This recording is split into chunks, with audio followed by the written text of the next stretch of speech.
Coluna do Anselmo Góes. Brasil. Piora generalizada com retorno de registro de internações por fome e desnutrição infantil. Eu fico até com dificuldade de falar, porque eu vejo a foto de um recém-nascido. E quando tu fala de fome, me remete o muito que eu passei na minha infância. Me remete a tantas pessoas que o coletivo de nós ajuda e as pessoas só têm aquela única refeição. Me remete àquelas pessoas que estão nessa hora na frente de um mercado, na frente de um banco, que estão implorando para fazer uma única refeição. Faz uma refeição agora, mas não sabe se vão fazer uma refeição à noite ou qual vai ser o dia que vão voltar a fazer uma nova refeição. Esses dias eu discutia com um amigo meu, acadêmico, que dizia insegurança alimentar. Eu dizia para ele, deram um nome bonito para uma coisa muito triste, para uma das maiores mazelas da sociedade. Não é insegurança alimentar, é fome, é inanição, é gente que não tem o que comer, que pode morrer ou que tem todas as suas relações sociais com outras pessoas afetadas pela fome. Eu me lembro diversas vezes que eu sempre disse que a melhor matéria para mim no colégio, e não deve ser assim, não deve se reproduzir, mas era a matéria da merenda. A merenda foi a melhor matéria para mim e tantos os outros, que não tínhamos o que comer em casa e nós íamos ao colégio para poder merendar, poder pedir para a tia que fazia comida, para a gente poder comer 2 vezes, comer mais que os outros, porque a gente estava com fome. E tudo isso afeta o psicológico de alguém que está em fase de aprendizado. Então a gente vê isso daqui, algo que a gente já era, nós produzimos muito, principalmente no nosso estado, e a gente está falando de fome ainda, sabe, da gente ver pessoas. Então é um assunto que não é fácil para mim falar, é um assunto que eu não falo com tranquilidade, porque além de ter uma ferida aberta em mim, eu vejo outras pessoas passando por isso, passando por essa mazela da sociedade que já era. Na África não tem comida porque não tem. Aonde vai se plantar tem campos de minas, tu vai botar uma semente, explode uma bomba.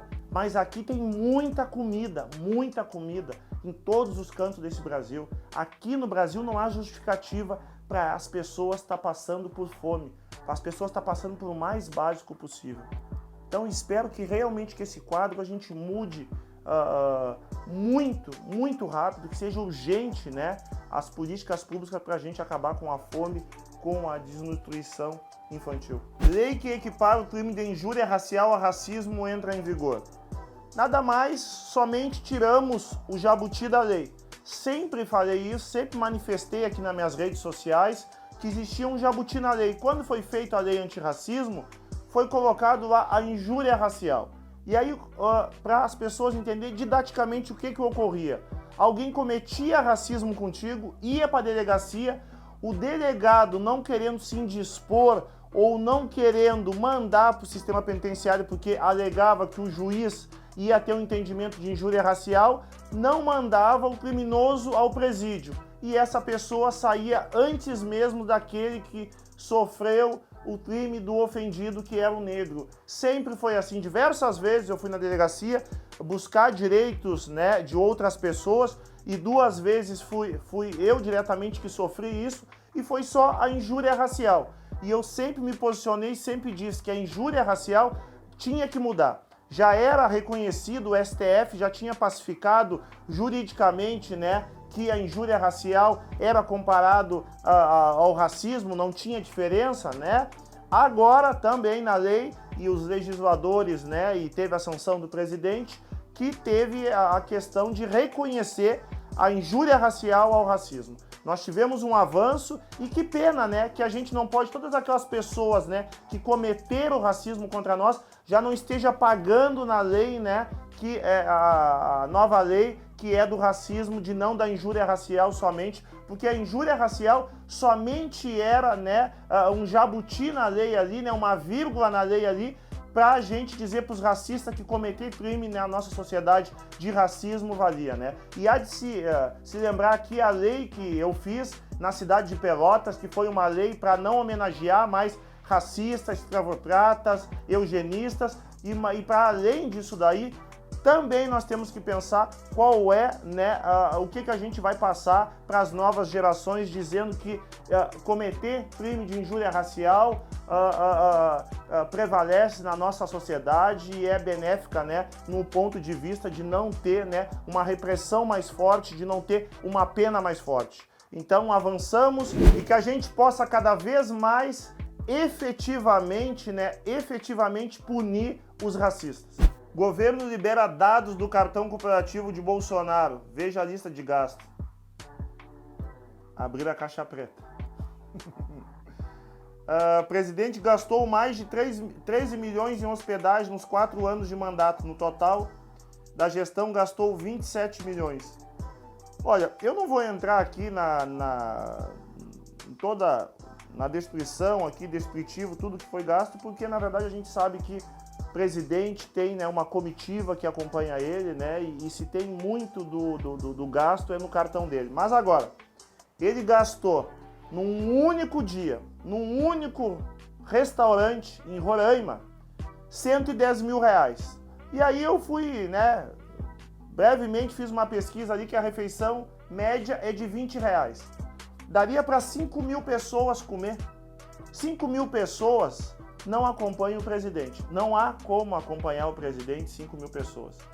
Então só aí a gente vê um gasto exagerado, para não dizer outra coisa. Ou será que alguns vão dizer que isso foi a gorjeta para o garçom?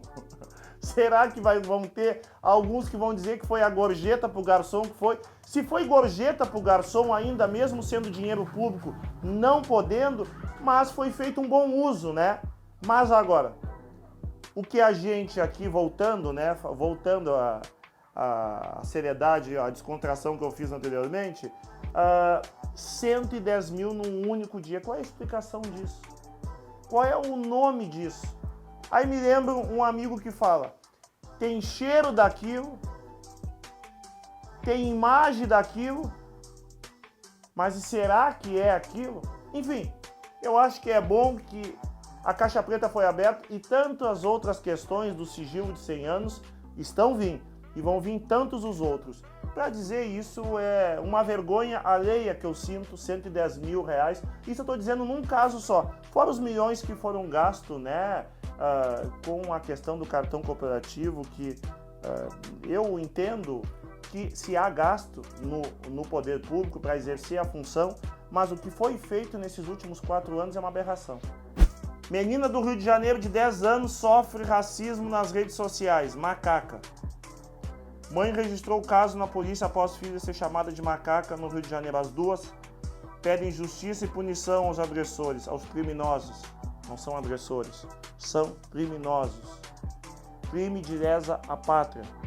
Crime que provavelmente muito pouco vai ter reversão no caso dessa menina de 10 anos. 10 anos. O que me deixa indignado, que me irrita com essas pessoas, que esses criminosos, eles não têm idade, não respeitam quem é adolescente, quem é criança, quem é adulto para cometer os seus crimes. Então, para além disso, eu quero que essas pessoas, sinceramente, tenham com rigor da lei, mas que seja exemplar a punição deles. Tem que ser exemplar a punição para essas pessoas, porque senão nada disso vai mudar. Aliás, pode mudar para quem for cometer novamente, pensar em cometer isso. Porque dificilmente o que essa menina sofreu, o trauma que essas pessoas causaram, dificilmente isso vai mudar, dificilmente isso vai ter reversão. É lamentável.